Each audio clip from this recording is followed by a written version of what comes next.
I think you're definitely being hyperbolic. You talk about a reign of terror. When the doomsday alarm from Democrats or from media critics is always at a 10, it doesn't hit the same, honestly. First of all, there's no way in the world to say that Democrat policies are winning the day. They're not.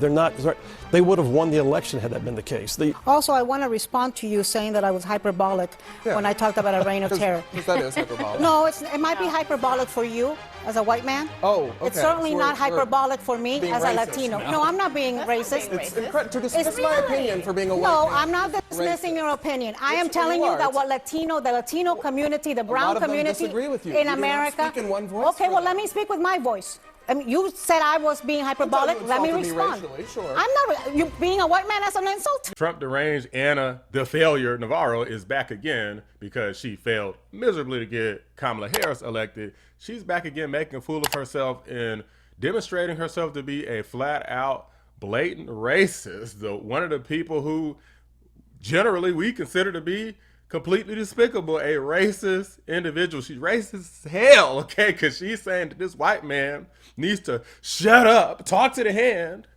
That's basically what she's saying. Talk to the hand. Don't talk to me. Why are you talking to me, white man? Why are you talking about stuff? Your opinion's invalid. You're white.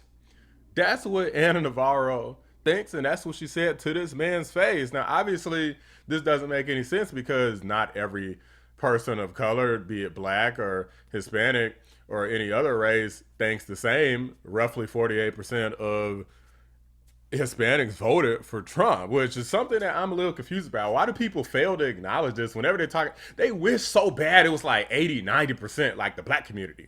But what the Hispanic community is not. It's dang near 50-50.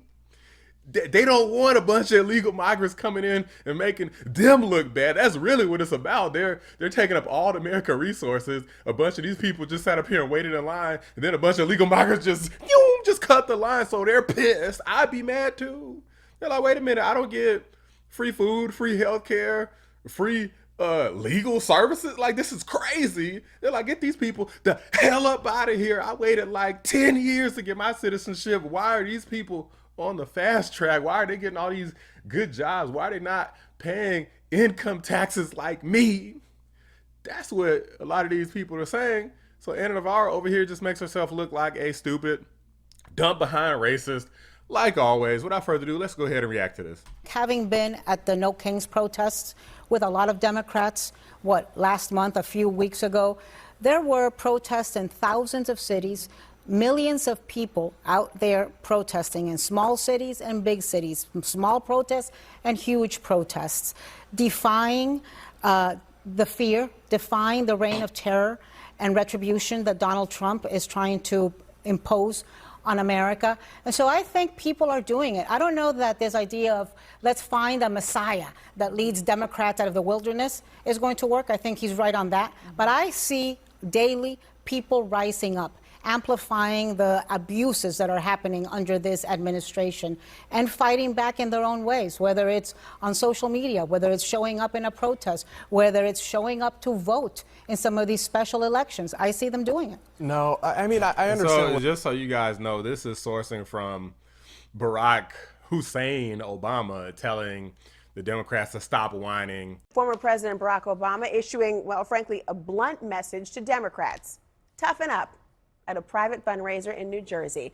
The former president issuing a call to action, telling Democrats frustrated with leadership under President Trump to stand up, saying what's required is, quote, a little bit less navel-gazing and a little less whining and being in fetal positions. What's needed now is courage. Obama going on to chide voters, saying, quote, stop looking for the messiah. You have great candidates running races right now. Support those candidates. But warning those candidates, they need to deliver for people. He has been surprised by Democrats who, quote, stood for all kinds of stuff, who seem like they're kind of cowed and intimidated and shrinking away from just asserting what they believe, or at least what they said they believe. There have been examples. For instance, I brought it up on this show, USAID. When I talked to Democrats about fighting for USAID, talking about it every day, they said, Americans don't really like foreign aid. Maybe we better stay with it. Also told them to actually let people speak that they didn't agree with and hash it out, which is something that the Democrats don't do. So Obama, even though most people don't like him, myself included, he was of a different breed. He still, believe it or not, was of a higher quality and standard. That's why he managed to win twice than these radical left Democrats of today, who literally tried to destroy and wipe out any type of dissent and free speech. They destroy their own if they disagree with even a single point. Like, hey, I don't think men should play women's sports. Canceled immediately. Barack Hussein Obama wasn't even quite that bad. But you're saying, I think you're definitely being hyperbolic. You talk about a reign of terror. When the doomsday alarm from Democrats or from media critics is always at a 10, it doesn't hit the same on it.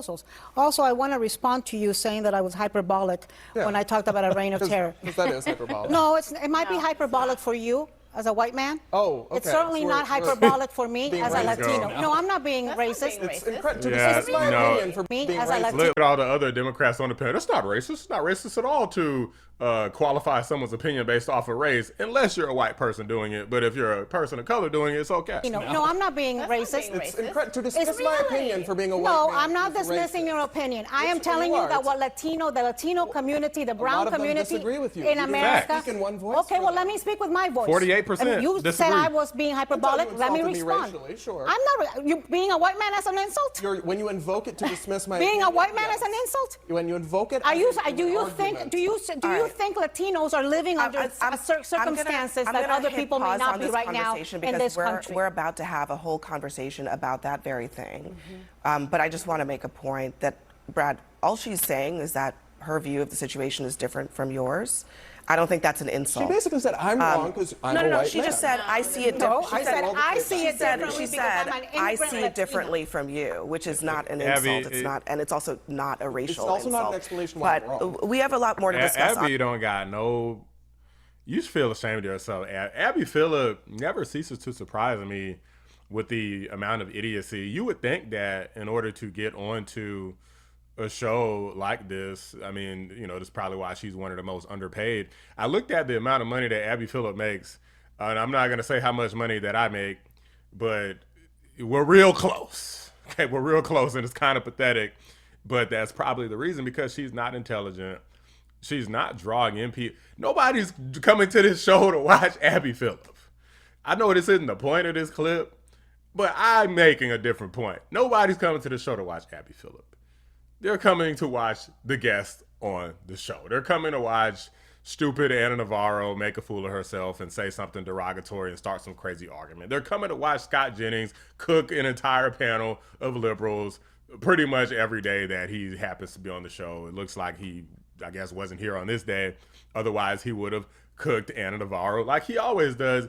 That's what people are coming here for. But to the point, Anna Navarro is sick in the head. And Abby Phillip, one of the reasons I was roasting her a moment ago by telling the truth, is because you can't switch roles for a second.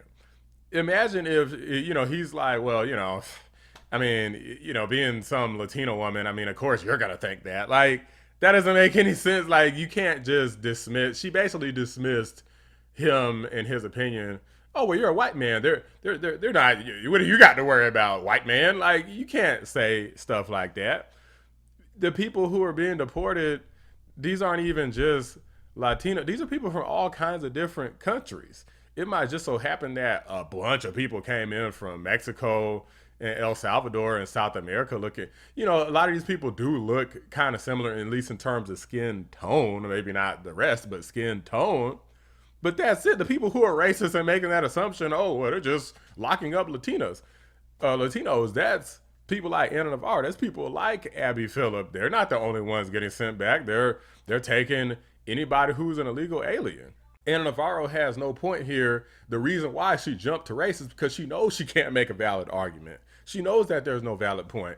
It's easy to just say, hey, well, I'm just going to invoke race, so you need to stop talking. Her whole point was to just get him to stop talking. Then when called out about it, instead of talking it through, she wants to start hard.